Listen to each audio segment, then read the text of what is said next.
Strength in Numbers, the Back to Business edition. This is an exciting turning point to be looking ahead with some optimism and some guidelines and tips that I think you're going to find really helpful and interesting this afternoon. My name is Dawn McCooey, and I'm a business advisor with Women's Enterprise Center. I'm also an entrepreneur in residence, and I can tell you right now, I really am an entrepreneur in residence. And I'm delighted to have you join in on our session today. And our next slide. I want you to know that this is your opportunity to communicate with us, to ask your questions. On the bar at the bottom, if you're not familiar with Zoom, there's a chat box you'll see, and you can just click on that, type in your question, and Caitlin is in the background, and she's going to be monitoring that line and those questions, and you'll have an opportunity to ask Melanie or myself questions as we go along. So please do join in and let us know what you're thinking or wondering about. I am most delighted to introduce to you for today's session, our Back to Business edition, Melanie Roop. Melanie is the Director of Loans and Advisory Services here at Women's Enterprise Center. She works out of our Vancouver office. Melanie has worked exclusively with women entrepreneurs as a business advisor prior to becoming our Director of Loans and Advisory Services. In her current role, Melanie supports women entrepreneurs to build successful companies, utilizing her years of banking experience, senior management roles in the areas of commercial banking, risk management, operations, marketing, and human resources. Melanie leads our team of business advisors and cultivates strong relationships with our lending partners.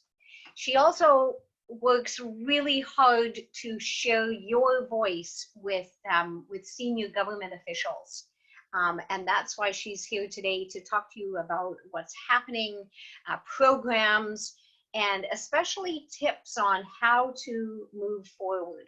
Nothing more exciting. We've been offering these sessions than to now be talking about moving forward. Next slide. Thank you, Dawn, for that lovely introduction. My pleasure. Thank you. So we're going to talk a little bit in this first part about Women's Enterprise Center and how we help. And then we're going to move right into, Melanie is going to talk about government support updates, kind of where we are today, looking at reopening and what it means to you and your business, and then what's next, planning ahead, and certainly that opportunity for you to ask your questions. Next slide. And our next slide. There we go. So Women's Enterprise Center, we are about empowering women entrepreneurs throughout BC. We help women business owners to realize their potential, their business potential through business loans up to $150,000, through professional advice and resources. We have business advising services available to you, online resources, lots of tools. We also provide skills training, such as these webinars and many more we'll talk about at the end. We have a mentoring program, which we've recently done our spring launch for our mentor matching. And we also are a part of and bring for you a supportive community.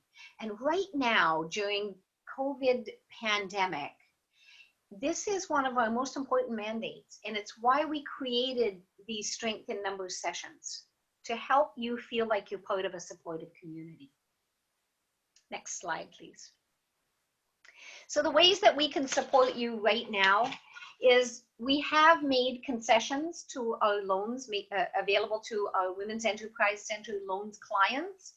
And we're now moving toward the June, July, what's next? And Melanie's going to talk about that. You know, we're really looking ahead to government programs, what's available, how does it all work, and keeping you informed about that. Our business advisory services are available via phone or Zoom. We made that pivot within our own organization. We've also turned all of our training to online training and made many of our webinar series, including our financial series, available to you free of charge. So we've been working hard to bring these programs to you. And our current mentoring programs are also being managed by Zoom. So those are ways that we're operating in this environment. Next slide, please. So we want to ensure, as we've been presenting the Strength in Numbers series, that we're giving you some consistent messaging. And we also want you to know that there are details on all of these in recordings that you can download from our website. But the key messages are focus on what it is that you can control. You know, as human beings, we sometimes get caught up in those things that we don't have control over. And it ends up taking much of our resources, time, energy, thought. So focus on what it is you can control. Today, you're going to get some great tips on those things. Follow the public health authorities. Stay safe. Get your information from reliable sources. Melanie's going to talk about managing your cash flow. Let's look at what it is that you can do. These have been difficult times financially for small business. And women entrepreneurs are having some challenges, as are all entrepreneurs. Let's look at what you can do. We want you to practice your negotiation skills. Sometimes when the going gets tough, you know, our women entrepreneurs can negotiate, and we want you to have those resources. We've got a mentor advisory forum on just that topic. Look it up. How to negotiate. It's a great skill to be honing right now. We want you to build resilience and be innovative. Innovation comes from resilience and being able to see the other side of the coin. The ability to throw out the phrase, this is how we've always done it. Build resilience. And last but not least is create an action plan. And again, this is an area Melanie's going to talk to you about this afternoon, is moving forward, you want to have an action plan. What are those things that you need to be thinking about now to prepare for the future? Next slide.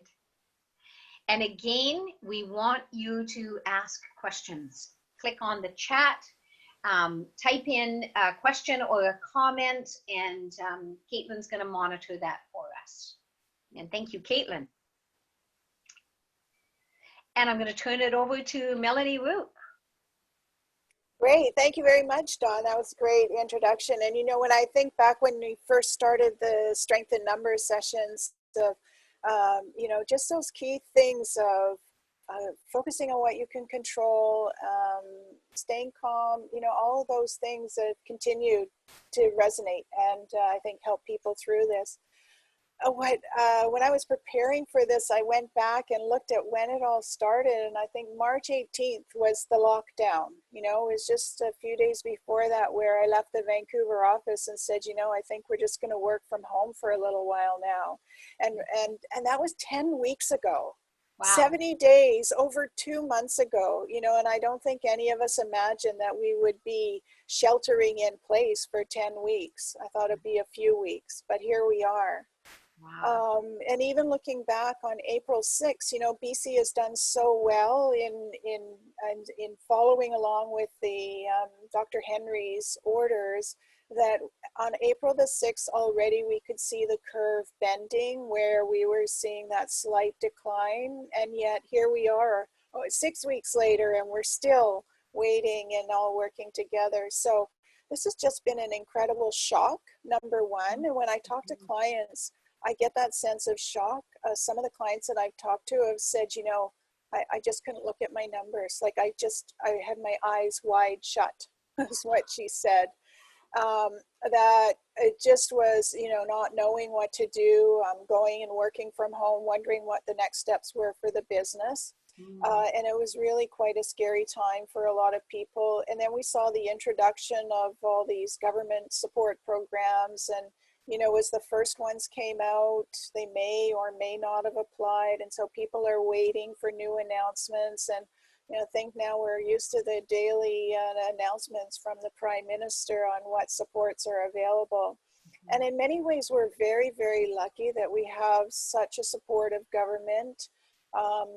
Still people are saying that it's not enough. I'm still falling through the gaps. I don't have anything that meet my needs. But the government is always saying, we're in this together. We're continue to work on it. We ask for the feedback from the communities across Canada, the business leaders, to tell us what is happening, and we'll continue to work on finding support. So we've got a lot. It's not meeting everybody's needs, but we're coming through this together. I think the other topic that is really important for women entrepreneurs is, and for women in particular, is we're seeing that women are exhausted. So if you're an entrepreneur, you're trying to manage all the issues around your business and what's next in the business and how do you keep going. And at the same time, your family, your parents, and others are relying on you in more ways than they ever have. And to say that you're exhausted is okay. A lot of people are feeling that way, and maybe you're not able to do everything the way you used to do it before, and now you've got to think about reopening your business. It's okay. You can move forward at your own pace, and know that it is a really difficult time for women entrepreneurs and women in general. But it is also now the time to look forward and say, all right, we've had these 2 months, I guess, and for our loan clients, they've got one more month of the loan relief measures, and now it's time to look at how can you go forward and reopen your business. And for everybody, that's going to be different. For every industry, that's going to be different. And for many of you, there are some very exciting opportunities if you're willing to see them, if you're willing to respond and jump in and take advantage of them. But the important piece is to have a plan. So let's go to the next slide and look at some of the government relief programs, and I'll talk a little bit about those. So on this slide is alphabet soup, you might say, with all these new acronyms that they've come up with. Canada Emergency, and then there is the response benefit, which was for income. So if your business was shut down and you didn't have any income, then the response benefit was for you. A lot of employees received layoff notices so they could take advantage of the Canada Emergency Response Benefit. And then they were called back. So if you did receive CERB, there is the ability to repay it because you can't collect twice and you will be taxed or penalized. So if you've got CERB and then you ended up getting wages back paid, you want to make sure that you pay back CERB. For most small businesses, what they were looking for was some kind of a loan, and so what they came out with was the Canada Emergency Business Account, an interest-free loan of up to $40,000 for eligible small businesses and not-for-profits. The original qualification, it's been changed 3 times. So now the most recent, they call it CEBA 3, which is version 3, now applies to sole proprietors, but you must have a business bank account. And this has been a sticking point for many companies where their bank set them up with a personal bank account, even though it is used exclusively for their business. So the government is paying attention to that and looking for ways that businesses with a personal bank account can also qualify for this loan. Sole proprietors, some people were paying themselves through dividends. That has now been accommodated in CEBA. And so all these changes make more people eligible. the personal bank account is the one that's still the sticking point, and some people are still waiting for these changes to be made. But after SEBA came the one at the bottom, the Regional Relief and Recovery Fund.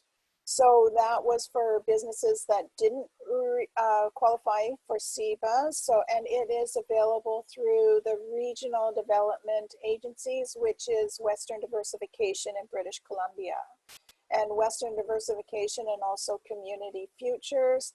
And that one is, if you don't qualify for SEBA, then you may be eligible for that Regional Relief and Recovery Fund. So that's the one that we're looking at with women entrepreneurs. The other two are for wage subsidies. So employers could get the wage subsidy to continue paying employees. And there were some limits in there, and it's a little bit complicated because of qualifying periods. But it is working for a lot of companies. And the other one is for the Commercial Rent Assistance Program, which I think is probably one of the #1 needs of small businesses, is having help with their rent. One of the requirements to qualify for that is your business has to be down, the revenues have to be down 70%. And many are finding that that's difficult. So they might be down 65% and they wouldn't qualify unless it's 70%. And some with a drop in revenues of even 30% are finding it hard to pay rent. So the issue with the CRA, the Commercial Rent Assistance Program, is that rent is a provincial jurisdiction. And so this is being administered by Canada Mortgage and Housing, but it really does require the province support to mandate that it's mandatory for landlords to apply, because it's not, the tenants don't apply for it, the landlords have to apply and then pass on that savings to the tenants. So that's been a real sticking point, in that a lot of landlords are not wanting to participate for one reason or another. And So, you know, Melanie, if I can jump in for a second, one of the things that I've noticed in talking to women business owners is that they're saying, oh no, I don't qualify because of, and they're giving criteria that was version 1 of version 3. So, you know, really it's important to recheck, because as Melanie has said, these programs are being changed, and people, you know, senior leaders,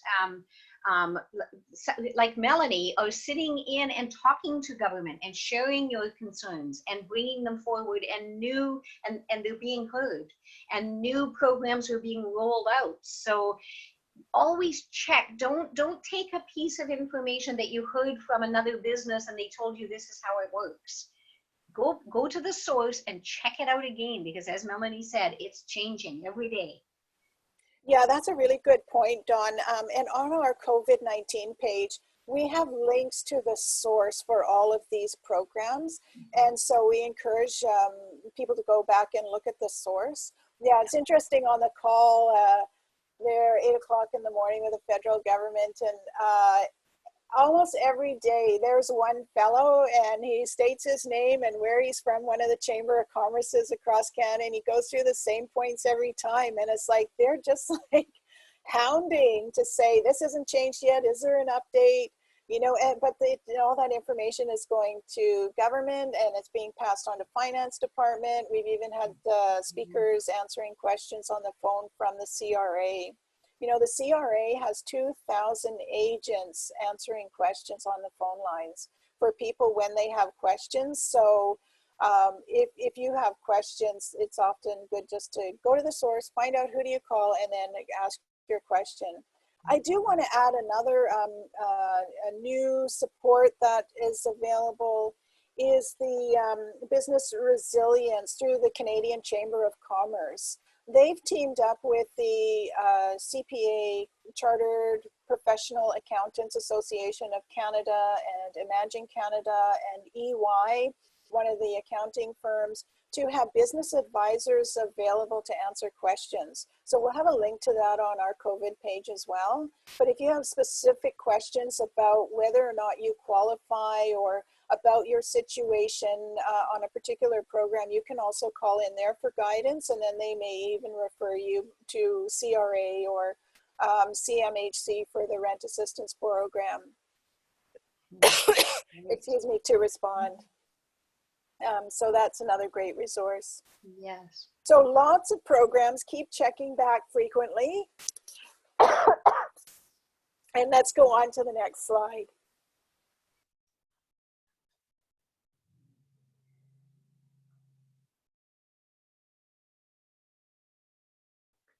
Oh, I got a tickle in my throat. So now let's talk about, let me see.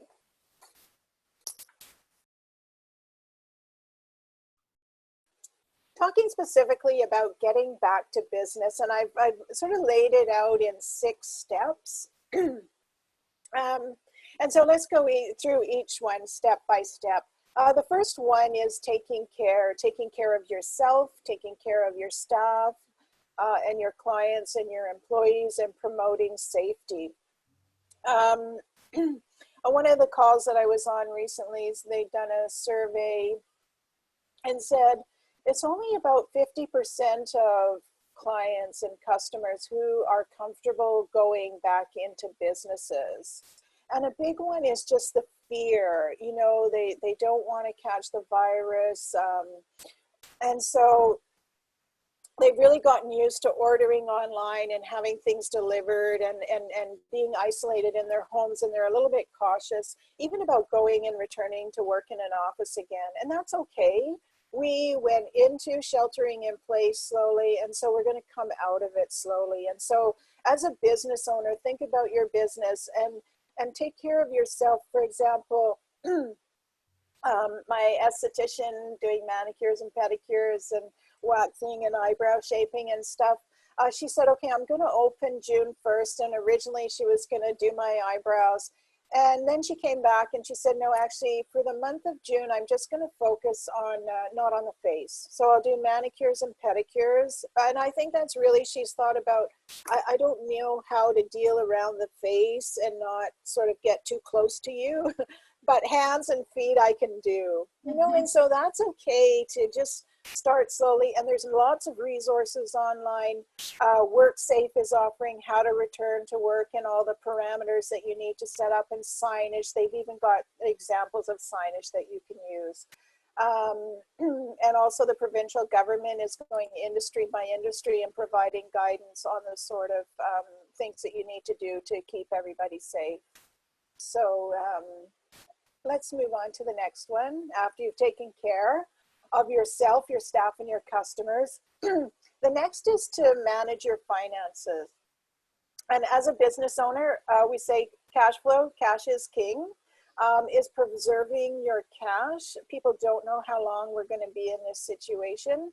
And so you need to have your updated cash flow. And I was asked today, well, if you have a cash flow from your customers when they did, say, a loan application before COVID hit, do you need to get another one? And I say absolutely, because everything has changed. So you need to be doing an updated cash flow statement, and we do have a template that's available on download from our COVID-19 page. And do a couple of scenarios. Think about what you expect, and anticipate that there will be a second wave, and do a sort of a best case scenario and a worst case scenario, and really look at the worst case scenario and see how are you going to make it through. And knowing Melanie, your margin. one of my clients called a cash flow forecast a sleeping pill. And I said, how do you mean? And she said, oh, that's a good one. She said, because once I finally did it, she said, I slept better at night because I wasn't guessing anymore about what was happening with cash and what it was going to look like 6 months from now. Yeah. So she called her cash flow forecast a sleeping pill. I thought that was apt. Really, that's really good. Well, and I did talk to 2 instances of clients, and one is I had sent her an email. She's a loan client, and I sent her an email and said, you know, have you looked at your numbers? And she said no. For a long time I didn't. But when she finally did, she saw that she was actually profitable in January ahead of time. So looking at your numbers, which is your historical financial statements, but then planning ahead. And one client, I was on the phone with her, and when I asked her about her numbers, she started looking at sort of her sales reports, and she said, "Oh, actually, I'm doing quite well." And so know your numbers, look at your finances. Like, that is telling you how things are with the money, and if you don't have the cash, then you're out of business. So also knowing your margins, and I would say doing profitable business. So if you know your margins, you need to focus on doing business that is generating a profit, and you cannot afford, in most cases, I would say, to be doing business where there are not sufficient margins. So you might notice that as a consumer, some retailers, some small businesses have done the work in understanding which products are profitable, and you might not see some of those products on the shelves anymore. I found that somebody that I deal with, a woman-owned business that sells dog food, and she said, yeah. I can't get that brand and keep it on my shelves. So Mm-hmm. the profit margin, so she's looking at exactly what products, and concentrating more on the essentials and less on the dog toys, for example. She gave that as one example. Interesting. Mm-hmm. That's smart. Essentials. Very smart. What do people need? And as you Yeah. say, Melanie, know your margins. Yeah. All right. So let's move on to business strategy. Okay. So now you know your numbers. Now think about the strategy.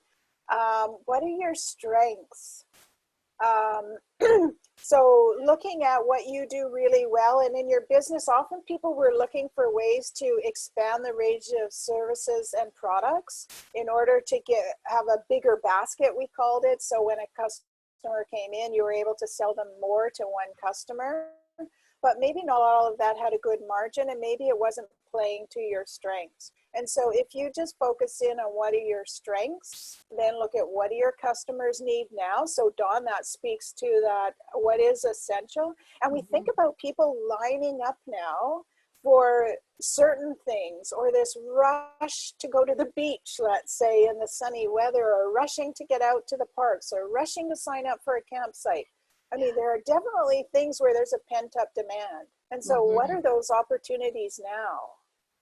And then really capitalizing, matching your strengths to what the opportunities are and what the customers need now, and this really zeroing in on providing more of that and capturing that demand that exists out there. And then lastly, looking at your online sales, and many people shifted to an online platform or you might have had one before, and yet it really did a lot more business through that channel. And I listened recently to a BDC webinar about, getting back on track with your business. And their comment was that the online sales may have dipped a bit in the beginning, but then they carried on, and they really just started to ramp up. And I think going forward, businesses and even consumers are much more comfortable buying online. And so taking advantage of that. So looking at your strategy in each of these 4 questions, I think can help you look at what is your recovery plan. Where can you capitalize on where the demand is today? On to talking about reopening your business. So now you're ready to open the doors. If you have a physical location, you're going to follow all the health and safety protocols. Go to work safe site. I give you lots of examples and steps. Vancouver Board of Trade also has a toolkit. I should find that one. That one will be posted on our website as well, but just a toolkit to get your business reopened again. And then once you have reopened your business, evaluate daily. How are things going? Are you on track? What do you need to revise and change? And do that weekly. Every week, sort of have a check-in and see. And if you have a team, call your team together. And that constant evaluation and changing. You're making little changes when you look at that business strategy going forward. Is doing something that is a small step, and then making adjustments, and another small step and adjustment, and another small step and adjustment. And keep in mind that as you're reopening and you're following the health and safety protocols, you've got signage, you've got maybe marks on the floor, maybe your exit is a different place or your entrance is a different door. remember it's new for you, but it's new for your customers too. So look at it through the eyes of your customer. You know, they may not know what to do, and you want to welcome them. So look at it through a customer experience. So is your Yeah. signage following the rules, but is it also friendly and helpful, Yeah. right? Using the word please is such it's True. such great addition to any signage, because it says to the customer, I care about you, I'm doing what I need to do, and I need you to do this, because you will have customers that don't want to follow the rules. Mostly we live in BC and they do. But Yeah, that's pretty you good. know, you want to be taking care of people and helping them know what to do. Nobody wants to stand at a door not knowing what to do. So look, watch it through the eyes of your customer. Yeah. I've also seen some businesses tell you what to expect. So my Mm-hmm. gym is reopening. They're going to have smaller classes. You can't bring anything. There's no storage lockers. You have to wash your hands or sanitize your hands when you get in.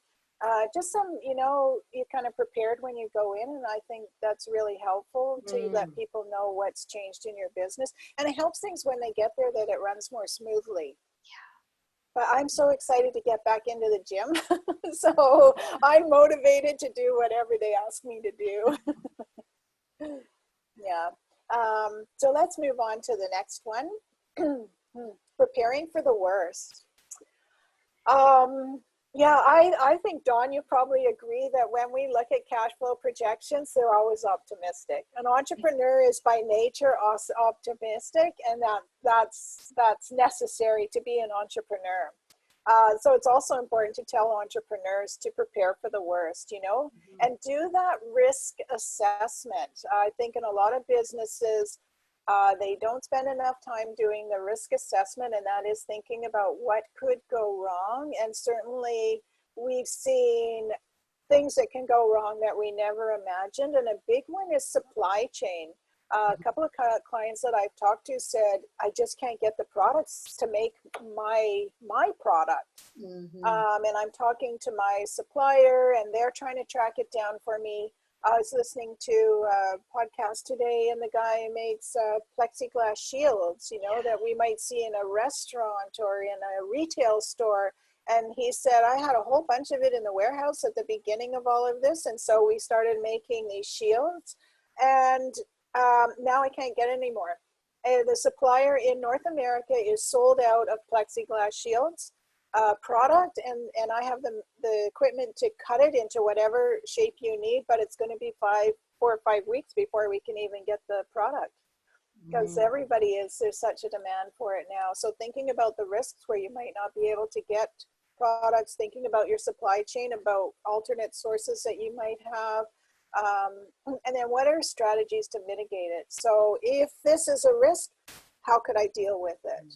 And when you think about that, I always go back to 9/11 and how New York was able to deal with it so effectively. And it was because they had done that emergency preparedness. They looked at the emergency response, and they said, we hadn't planned exactly for what occurred, but because of all the other planning that we had done, we looked at what could go wrong and then how would we respond. And that's the same thing in your business, is look at what could go wrong and how will you respond.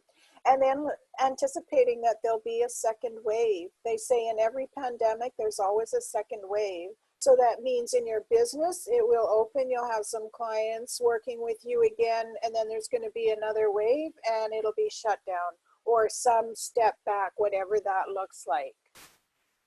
And so how will you respond to that? And maybe that's where preserving your cash comes in, so that you have a little bit of extra money in the bank so that you can manage through the cash flow slowdown. And then looking out 12 to 18 months, economists are saying, we are in a recession. We are officially in a recession. And probably it's going to be 12 to 18 months for recovery. And so looking 12 months, doing cash flow projections for 12 months, what does that look like? And then maybe updating them every quarter for the next 12 months going forward. And just being prepared. And this was in maintaining your community. So one of the things that we're seeing around the province are communities and their economic development and their chamber of commerces, they're all working together to say, how are we going to support our community to get back up and running again as quickly as possible, and how do we work together? And it's really exciting to see local businesses working together, and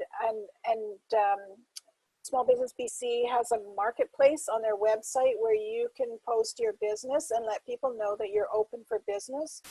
Working together with other businesses so that you can be stronger together. So it might be, you know, is there a pop-up shop that you can do and have all these vendors together, and maybe you go into an existing business and bring your products, or maybe you all rent a space together and on a weekend or something. Lots of different opportunities for businesses to work together. Mm-hmm. Then within those businesses working together, know your own community and your own customers. Engage with them, you know, let them know what you're doing. Let them know that you're open and how you're open for business, but also listening to the feedback and what it is that they want. Many will still want to have that delivery and not leave their houses for a while, where you go to them, and then maintaining that communication. So community, we're all in this together, and together we'll get through this. Melanie, I love your example of the working together, to take a look around your community and imagine, you know, who else might have the exact same customers as me, and where we can work together. There was an example of along a strip mall where two different food providers actually got permission from the landlord. They utilized the parking lot and shared it in a way that worked for both of them. So to be able to social distance using a big part of the parking spaces. So, you know, there's so many opportunities when you know your community, and as Melanie says, and engage with them, listen to what the needs are collectively, not just for your business, and amazing things can happen. One of my very favorite topics with Women's Enterprise Center is strategic alliances. You might not be able to get me to be quiet if I started talking about some really amazing examples of strategic alliances. And it's not a partnership, it's where you work together and win-win. So many fabulous examples. So look around you. That's great advice for maintaining community. Thank you. Yeah, I want to tell a story about Lindsay Scott, who is the client shown on this slide here. She has a great product called Kinder Culture's It's Kefir Water, and through her following her on Instagram, her product was then available through a distributor called BC Local Roots, and they've taken a lot of the food products that are produced locally, and I can go online and order her product as well as a bunch of other locally made products, and they deliver it to my house on Saturday. You know, and so she, you know, that's an example where she's partnered together and become a part of this BC Local Roots website. Really is what it is, and the, you know, so she's said she's doing quite well. You know, she's found ways to produce her product more efficient because she just narrowed it down and got a lot of really great learnings by working in this COVID environment that are going to help her in her business moving forward. So it was a great story. That's a great story. Yeah. I love those. So I'm seeing questions. I don't know, where are we at in our presentation? Those were sort of my points. Oh, planning to reopen the business. Okay, last one. Let's go to the next slide then.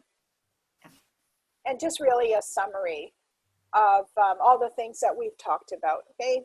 So taking care of yourself, focus on the numbers. Like for me, number one is focus on the numbers and making sure you're tracking your cash flow projections as well as your financial results.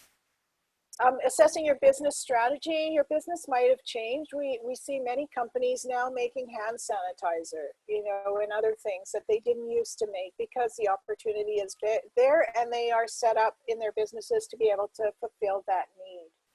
Looking at how to reopen your business and, you know, moving forward at a pace that you're comfortable with, but realizing, you know, there could be a second wave coming. So preparing for the worst, because when you're prepared for it, then you can respond more quickly, and just kind of keep moving on and then maintaining your community. Honestly, together, we can go further. Alone, it's hard.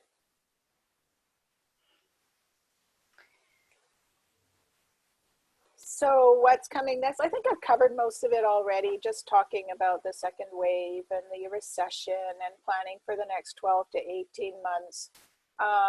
You know, and I would say Women's Enterprise Center, and there's a lot of other supports as well, but we have the business advisors who are able to help you one-on-one with your situation. Our loan program is still available. We're running ongoing online training through webinars, these sessions, as well for support and information, and our mentoring program, which opened up recently. And, you know, so there's a lot of support. We're here, you're not alone.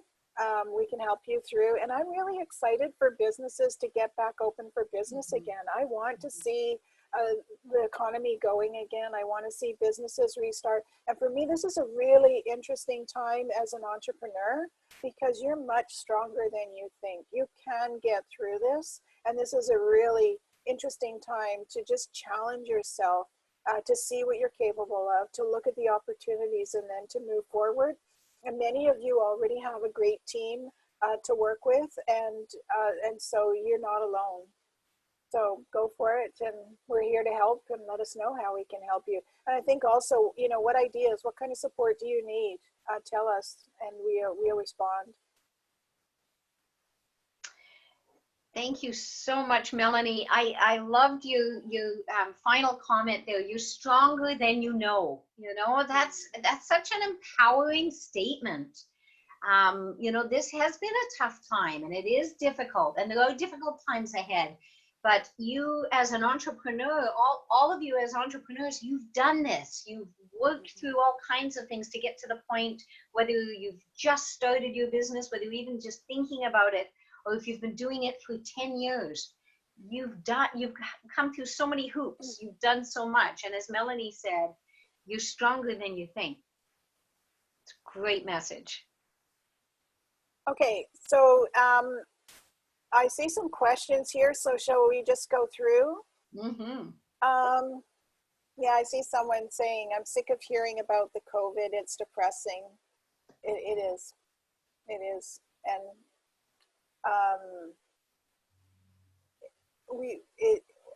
I would say it's looking at the silver lining.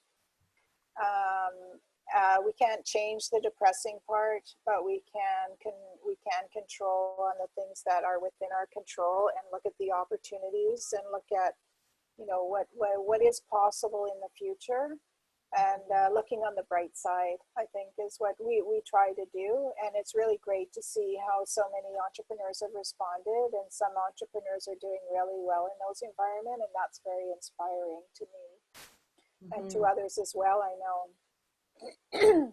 Our next question is, does any of the financial support apply to new businesses that don't have financials from past years? And unfortunately, most financial support from the government does not apply unless you were in business before March 1st, 2020. And if a startup businesses, so I would say Women's Enterprise Center, we still have a loan program in all of our supports. So you might not qualify for the government support, but there may be other supports through us or other organizations that might be able to help you. So that might be one where it's good to check in with the business advisor, and just chat to them about that. It's a risky time to be starting a business, but having said that, we do have some clients who have applied for loans, and they've done their business plan. They've been approved since COVID for loans by us and by other lenders. And a client just emailed last night and said, you know, I'm just going to have my lawyer review the terms and conditions. I'm just going to go through my plans again. And it's important to remember that many successful businesses have started during a recession and gone on to do very well. So it's not the best time, but it might not be the worst time. And it's just really important that you know your business, and that you know that you have, you know, the projections that are realistic, and even in this conditions that we're in right now. So yeah, I would say if you don't qualify, then maybe chat with a business advisor. Next is from Denise Martin. I'm in the process of trying to open a business which is an essential service. It's a health product store which we do not have in our town. So I'm a little worried about going ahead. Yeah, it's a challenging time to move forward. I think with any new business, what is really important is to have that proof that there is demand and needs in the community, that there's enough business potential for that type of a business. Sometimes what may be possible is to start small. And so look at how you can move forward with the business, but reduce your risk. So by starting at small, renting a space in another store, or, you know, some more flexible way that you can try that out, just to see if you can build up your client base before taking on more risk in a bigger space, and so on. And I would just add as well, there are some great tools and some mentor advisory forums that you can download about how to, you know, some of the how-tos in assessing the market and doing that market research. Women's Enterprise Center has some really great tools that can take some of the guesswork out of it. Yeah. Won't provide concrete black and white answers, but it will take some of the guesswork out of it. Yeah, good point, Dawn. Next question is, what was the name of the website? The website, I think, was Business Resilience, Canadian Chamber of Commerce. Business Resilience, and it'll be on our COVID-19 page. Business Resilience Service is a collaboration with the Chartered Professional Accountants of Canada, EY and Imagine Canada. So I think that was the one that I was talking about.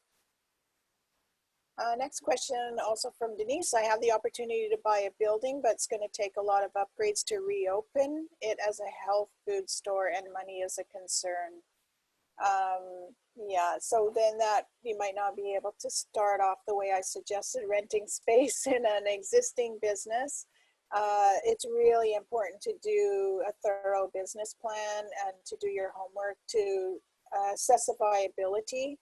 And I say, if getting more information until you feel comfortable with the level of risk, and also having a contingency in there, wouldn't you say, Dawn? 15 to 20% of, you know, do your projections, but build in that contingency so that if your projections are off, you still got some wiggle room. That is an important aspect, is looking at the risk assessment, because everybody, it's like a part of personality. Everybody has a different level of risk tolerance. But the risk tolerance that you need to really address is your lender. You need to be able to help a lender feel that the risk is reasonable. So, and that definitely is that market research and that business plan. We can help with all of those things. Yeah. Is there a program to help business that is new or changing directions to produce things like masks and other health supplies? Well, I think it says there is a program. Oh, okay. There is a program. I didn't know about that. Oh, maybe if you know what it is, we can post it here. You know, what I've seen is there's call for companies to supply those things, and then within that call, there is a definition of what the product guidelines that it has to meet, the product specifications. So I think if you're interested in supplying, is looking at those, who is buying and what are the specifications of the product that they're buying, and then are you able to produce those things. Oh, next comment, I thank Women's Enterprise for your informative webinars. It makes me feel not as alone in business. And it just, thank you for that comment. Yeah, and that's why we do these things. You are not alone. And we want to be here to provide the support that women entrepreneurs need. I have done all that actually, and it's a very viable business. Well, good work, Denise. If it looks like a viable business, then you can move forward and take the next steps and just go forward step by step and always be assessing, is this viable? You know, do I have what I need? And each time you're reducing that risk because you have more information until it's at a level that you're comfortable taking on that risk. So that sounds very positive. Mm-hmm. Do you have a purchase agreement template?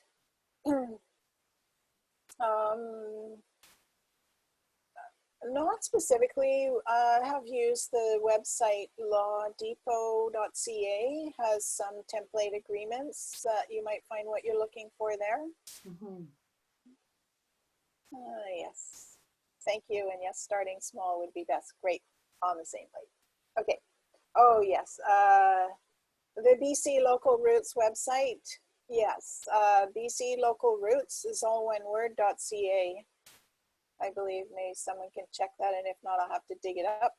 But awesome. I've tried some really awesome. They're in Vancouver, so may not apply, but really some different products. I tried some and I go, no, I wouldn't order those again. But other ones I go, yeah, these are really good. And the best ones are the pre-baked chocolate croissants. They're so great. That was a Mother's Day thing. Okay, I have a business helping seniors, and my business was brought to a halt by COVID.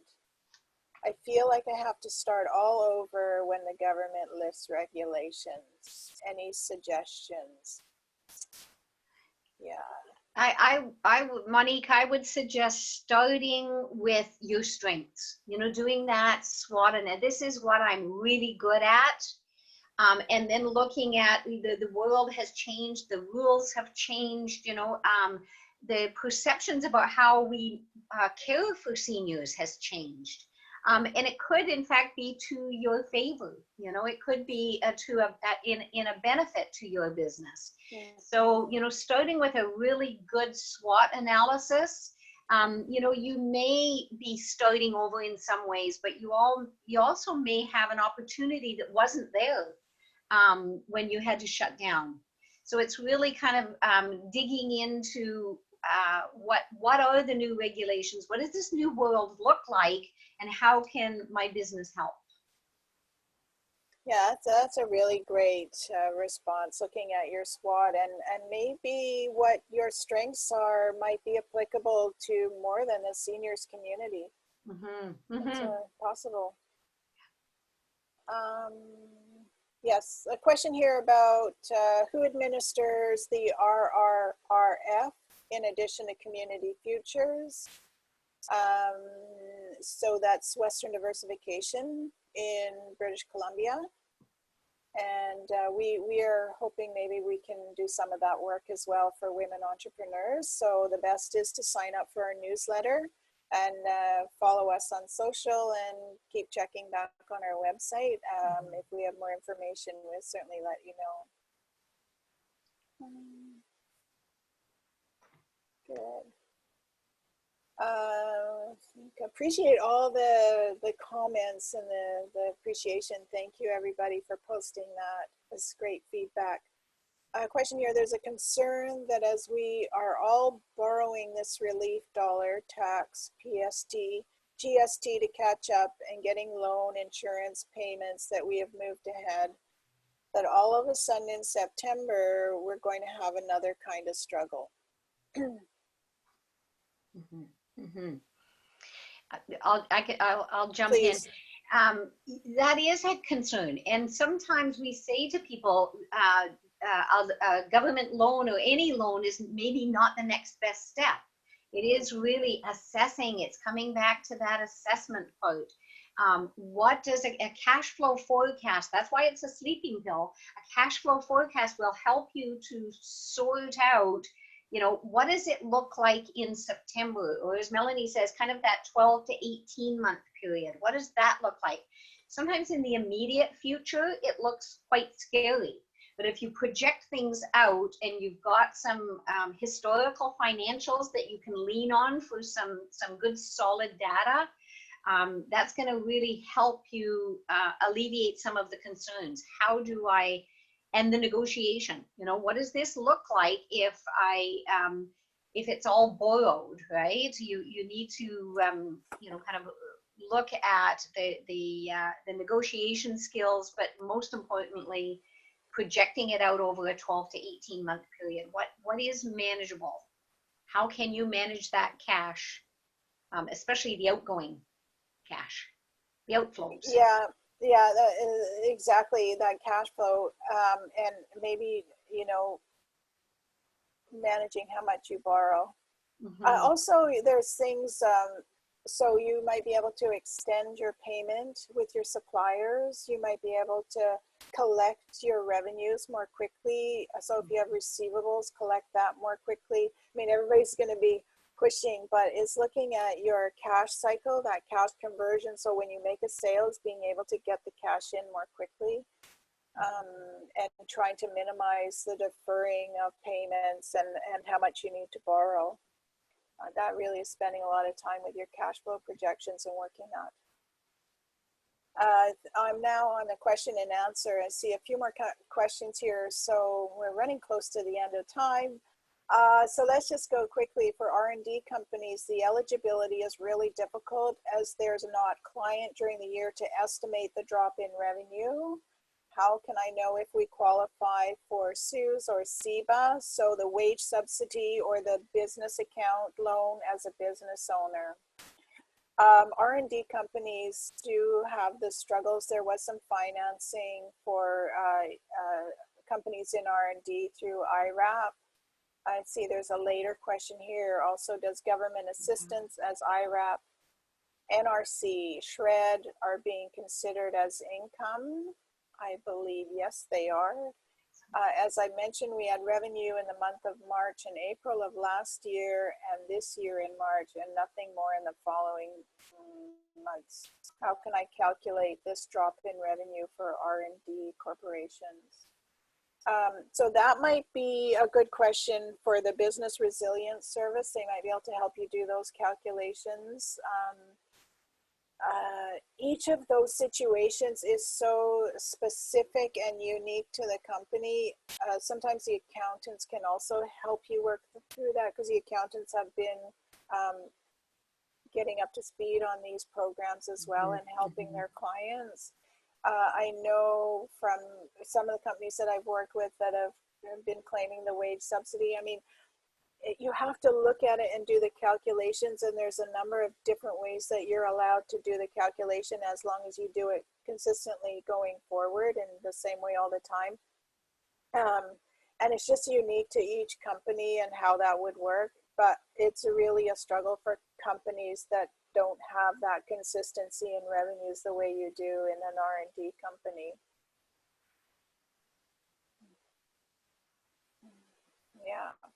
Yeah, R&D companies are struggling.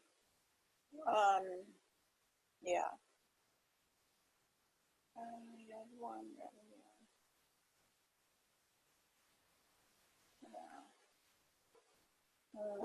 We don't deal with, at Women's Enterprise Center, we don't deal with a lot of companies that are in the R&D stage. They tend to be helped by the folks at IRAP or SHRED, and I think through Canada.ca might be able to talk with an IRAP advisor who could answer those questions because they would be more familiar working with R&D companies.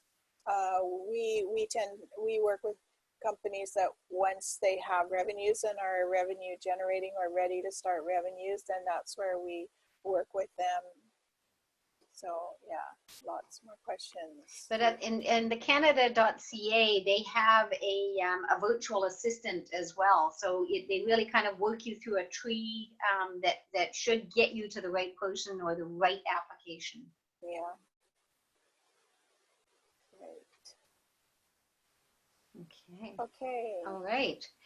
I think that ends our questions. I'm just going to close out of the chat, and especially if we didn't get to your question or comment, please do connect with us, client services at womensenterprise.ca, and we will work to answer your questions. So upcoming free webinars at, you can register, womensenterprisecenter.ca MAF. We've got on Thursday of this week, growth opportunities for Indigenous businesses. We've got a free webinar coming up on social media, save time using a content calendar. We've got Mentors Matter, partnering here with the Island Women in Science and Technology and talking about mentoring. And Caitlin, our mentoring coordinator, has been working in the background today, helping us navigate this webinar. So thank you to Caitlin for mentoring, being our mentoring coordinator and our tech person. And last but not least, how to do business with the Government of Canada. And someone had brought up, about innovation, and this webinar is going to be really important because the federal government is always looking for businesses to be suppliers. And the famous words of the Office of Small and Medium Enterprise is that no matter what you produce or sell or what your service is, the government buys it. So you want to be learning how you may be able to grow your business by doing business with the government. Lots of great free webinars coming up. So do stay tuned. If you're not already receiving our e-news, sign up online. And I especially want to thank Melanie Roop today. It's she initiated all of these strength in numbers sessions, made the suggestion that we move them ahead and offer them to you weekly. We thank you for participating. We want to know what you need help with. You can see your comments and concerns are being carried forward. What would you like to learn about? Let us know. wec.ca, suggest a topic and we'll bring it to you. Probably. Great job, Dawn. Thank you. Thank you. Thanks, everyone. Have a great rest of the day. You're stronger than you know. Good one. Thank you.